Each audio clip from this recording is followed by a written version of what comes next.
muuqaalkan waxaynu kaga hadli doonaa rational numberska ama tirooyinka lakab. haddaba tirooyinka lakab waa tiro kasta oo loo qori karo qaabkan a over b. meni lakab marka la leeyahay waxaad dareemi kartaa inay yihiin laba tiro kala sarreeya ama laba shay oo kala sarreeya. waayo tusaale 1, 4, 6, 10 dhammaan tirooyinkani waa lakab. sababtu waxay tahay mid kasta waxa uu qarsoon hal, oo kan hal ayaa u qarsoon, 4 hal ayaa u qarsoon, 6 hal ayaa u qarsoon, 10kana hal ayaa u qarsoon. marka tirooyinka inta ugu badani waa lakab. tirooyinka lakab tusaale markaynu nidhaahno 5 loo qaybiyey 2 waxay noo soo baxaysa natiijo, balse macquul ma tahay natiijada ay noo soo baxday inay halkan aynu meni markii hore ka bilowna aynu kusoo celino. iminka waa 5 loo qaybiyey 2 tiraa soo bixi, tiradaa soo baxday ma kusoo celin karnaa 5 loo qaybiyey 2? waynu isla eegaynaa. labadan haddaynu isu qaybino waxa soo baxaya 2.5. tusaale waa 2 loo qaybiyey 5 waxaynu u saarinaa 2 4 weeyaan. 4 baynu halka jaraynaa 1 weeyaan. deedna point baynu halkaa ku qoraynaa, xaggana eber baynu ku daraynaa 10 bay noqotay. tiraintaynu 2 ku dhufanaynaa siisa 10, 5 weeyaan. 5 baynu ku dhufanaynaa 2, 10 deedna eber eber. haddaba 5 loo qaybiyey 2 waxay noola mid tahay 0 ayaan odhan 2.5.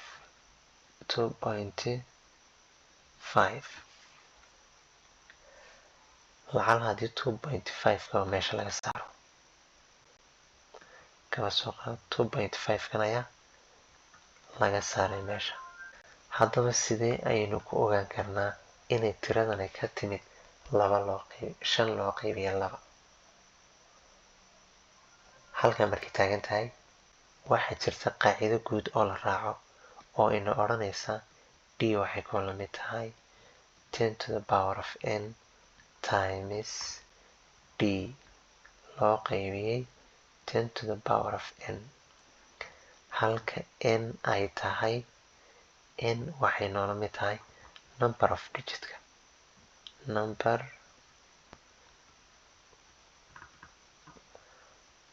of digit after the decimal point.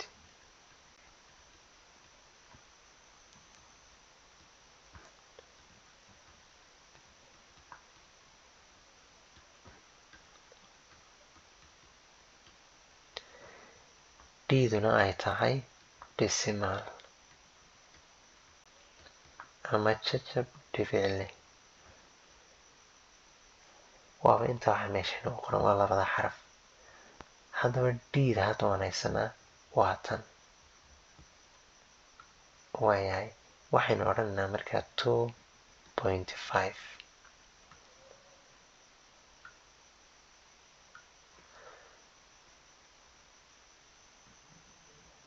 waxay noola mid tahay 10 lagu jibaaray imise good ayaa dhibicda ka dambeeya. waa 1 good oo ah 5. marka 1 ayaynu ka dhignaa, halkii inta waxaynu ku bedelinaa 1 lagu dhuftay d-duna hadda waa 2.5 loo qaybiyey 10 lagu jibaaray 1. okay, intani marka waxay noola mid tahay 10 haddaynu 1 ku jibaarno waa 10 lagu dhuftay 2.5 loo qaybiyey 10 haddaan 1 ku jibaartana waa 10.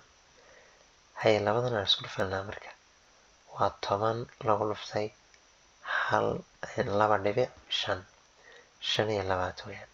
marka waxay noola mid noqonaysaa aynu xaggan ku qornee 25 loo qaybiyey 10. laakiin waxaynu haysanay ma ahayn 25 loo qaybiyo 10 waxay ahayd 5 loo qaybiyo 2 okay waxaynu samaynaynaa waynu yaryaraynaynaa micnii mid kasta waxaynu ka saaraynaa isirada ay wadaagaan micnii qiimaha sare iyo qiimaha hoose waxa jira isir ay wadaagaan ama isirada ay wadaagaan baynu meesha ka saaraynaa haddaba waynu isiraynaa ugu horreyn 25 kaan isiraynaynaa sidaynu cashiradii hore kusoo gaarnay waxaa loo qaybinayaa tirada u yar oo qaybsanta waa 5 bayna marka noqonaysaa dabeedna 25 waxay noola mid tahay 5 lagu dhuftay 5 10kuna waxay noola mid yahay 2 lagu dhuftay 5 labadan aynu isla saaraynaa haddaba dabeedna 5 loo qaybiyey 2 qiimihii saxda aynu haysanayna intaasu ah okay haddii taasi saas tahay bal tan aynu isla eegno ka waran haddii layna weydiiyey 6 loo qaybiyey 4 first timeka waynu qaybinaynaa oo waxay intani noola mid tahay 6 loo qaybiyey 4 dabeedna 1 ayaynu u saaraynaa waxay noqonaysaa 4 waynu kala jaraynaa waa 2 dhibic baynu xagaas ku qoraynaa bartana ever 5 baynoo noqonaysaa 20 marka waxay la mid tahay intani 1 loo qaybiyey 1.5 sax haddaba 1.5 sidaynu ugu celinaa 6 loo qaybiyey 4 waxaynu raacaynaa isla qaacidada markii hore raacnay dabeedna waxaan odhanaynaa 1.5 waxay noola mid tahay 10 lagu jibaaray 1 waayo waxa ka dambeeya dhibicda waxa ka dambeeya waa 1 god 5 ma qaadanayna la hayso waxaynu qaadanaynaa waa inta god ee ka dambaysa 1 baa ka dambeeya marka 1 ayaynu ku jibaaraynaa lagu dhuftay dhisimaalka oo ah 1.5 loo qaybiyey 10 lagu jibaaray 1 bacdalinta 1.5 waxay noola mid tahay 10 lagu dhuftay 1.5 loo qaybiyey 10 intani markaa waxay noola mid noqonaysaa 15 loo qaybiyey 10 waayahay marka 15 loo qaybiyey 10 ma ahayn 6 loo qaybiyey 4 bay ahayd waa inaynu taxnaa isirada 15 waxaynu odhanaynaa waxa ugu yar oo qaybsamaa waa maxay dabeedna tirada ugu yar oo qaybsantaa waa 3 15 baynu 3 u qaybinaynaa waa 5 bartaasaynu kaga tegaynaa okay 3 lagu dhuftay 5 loo qaybiyey 2 lagu dhuftay 5 dabeedna labadan aan isla saaraynaa waxay noo soo baxay waa 3 loo qaybiyey 2 laakiin ma aha 6 loo qaybiyey 4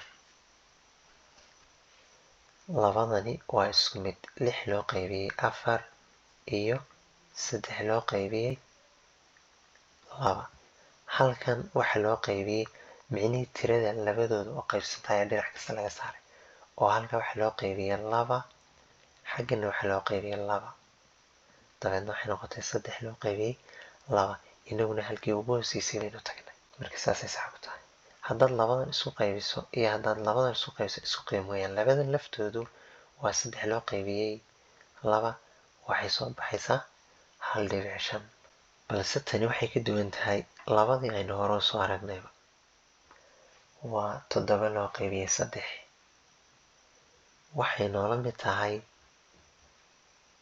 7 loo qaybiyey 3 taas oo la mid ah inaynu raadino tirada marka 3 lagu dhuftayna siisa 7 ma jirto 2 inoogu dhow 2 aynu ku dhufanaynaa 3 waa 6 waynu kala jaraynaa waa 1 dhibic baynu u saaraynaa eberna xagganaynu ku daraynaa tirainta 3 lagu dhuftayna siisa 10 ma jirto tirada ugu dhow waa 3 baynu 3 ku dhufanaynaa waa 9 waynu kala jaraynaa waa 1 eber baynu ku daraynaa mar kale waa 3 baan 3 ku dhufanaynaa waa 9 waa 1 haddaba tani ma dhammaanayso, way soo noqnoqonaysaa. dabeedna xagga sare waxay noqonaysaa 3 3 3 3.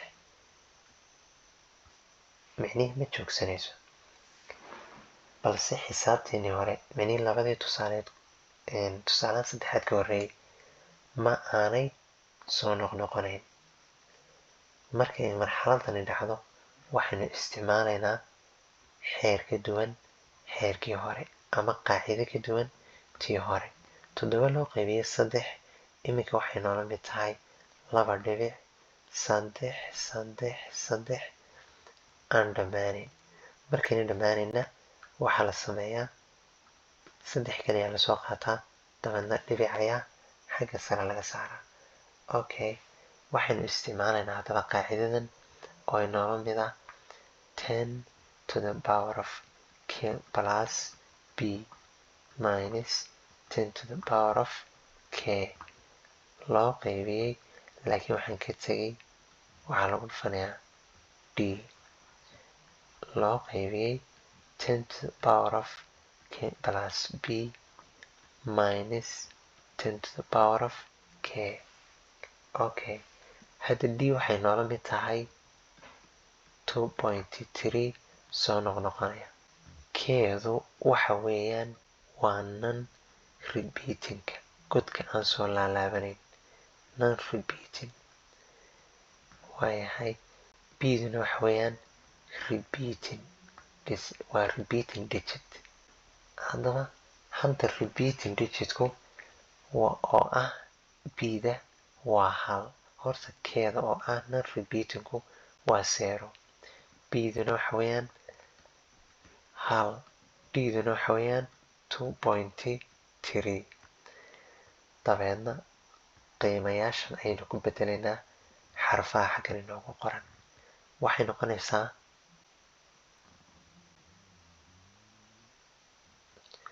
2.3 waxay noola mid tahay, meeshaas ka masaxno inooma deeqayso.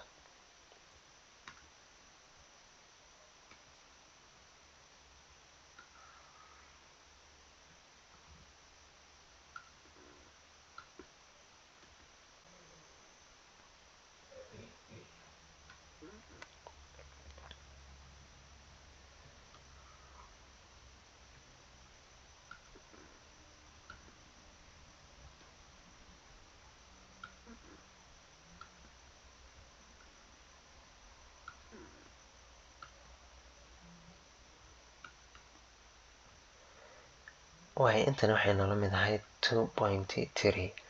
haddaba waxaynu soo qaadanaynaa, aynu xaggan usoo guurno markii hore xaggaasan kaga shaqaynaynay. waxay noqonaysaa 2.3 waxay noola mid tahay dda xagga dambe inoogu jirtaa, laakiin xagga hore waa soo marin karnaa.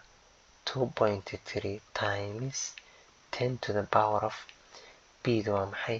waa 0. bdu waa 1, bdu waxa weeyaan 1 0, marka keeduna waa 0. 0 plus 1 minus keeda oo inoo ah 0, 10 to the power of 0 loo qaybiyey 10 to the power of 0 plus 1 minus 10 to the power of 0. marka intan qowskuu ka dhexeeya inay qowskaasi intan u dhow ka dhexeeya.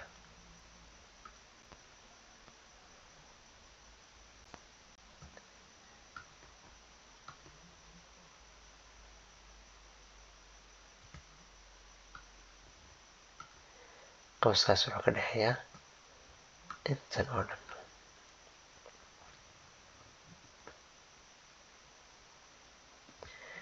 waayahay, markaa 2.3 waxay noola mid tahay, labadan haddaad isku geyso waa 1.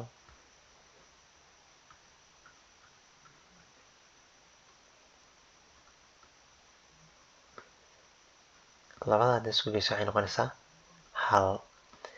marka 10 lagu jibaaray 1 oo laga jaray 1, 10 haddaad eber ku jibaarto waa 1. waayo tiro kasta oo lagu jibaaray eber waxay noqotaa hal waayahay loo qaybiyey isla intanun 10 lagu jibaaray hal laga jaray hal laakiin waxaan ka tegay 2.3gaas marka 2.3ga xaggan baan kaga daray 2.3 intana waxay noo noqonaysaa haddaba 2.3 waxay kula mid tahay 2.3 kolba dhinac baan raraya mar kale intaas ayaan xaggan usoo raray marka laba 2.3 isku xiga daarto waxba ha la yaabin intaa ayaan xagga usoo qaaday waa 10 laga jaray hal loo qaybiyey 10 laga jaray hal qowskana wuu ku wada xiran yahay waayahay mar kale aynu meel banaysano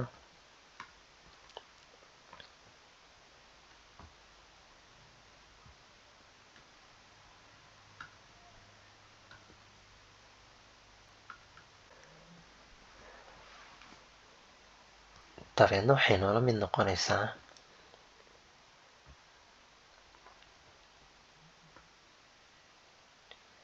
2.3 waxay noola mid tahay 2.3 lagu dhuftay 2.3ga iyo 10ka hadda isku dhufato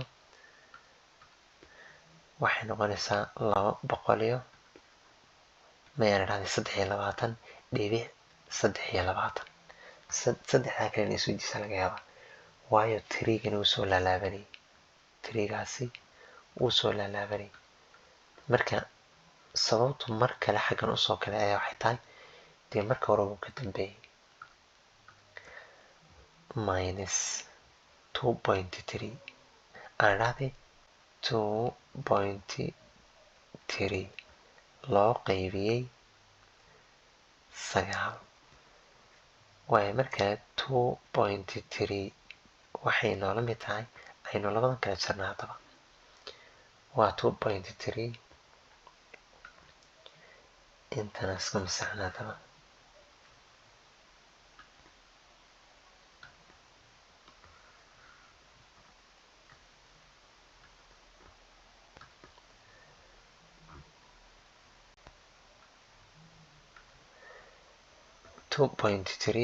waxaynu kala jaranaa 3.23 laga jaray 2.3 waxay noqonaysaa eber halkaasina waa hal halkana waa 2 dhibicdaasina way ka dambaysaa dabeedna waxay noqonaysaa 21 keliya loo qaybiyey 9 ayaa waxay kula mid tahay 2.3 haddaba intani maxay wadaagaan tusaalehaan 21ka maxaa u qaybsami kara maxaa inoogu qaybsami kara 21kaas waa 3 waxay noqonaysaa marka 7 9kana maxaa u qaybsami kara waa 3 dabeedna waa 3 marka intan halkan inoo taal waa 21ka iyo 9ka waxaynu ku bedelanaa labadan qaybood ee cusub aynu la soo baxnay 3 iyo 7 qaybta hoosena 3 iyo 3 okay marka waxay noqonaysaa 7 lagu dhuftay 3 loo qaybiyey 3 lagu dhuftay 3 halkaas way yartahay aynu xagga kale ku qorano waa 7 lagu dhuftay 3 loo qaybiyey 3 lagu dhuftay 3 dabeedna 3 iyo 3 isla saarna marka intana waxay noola mid tahay 3 loo qaybiyey 7 oo ah qiimiheenii hore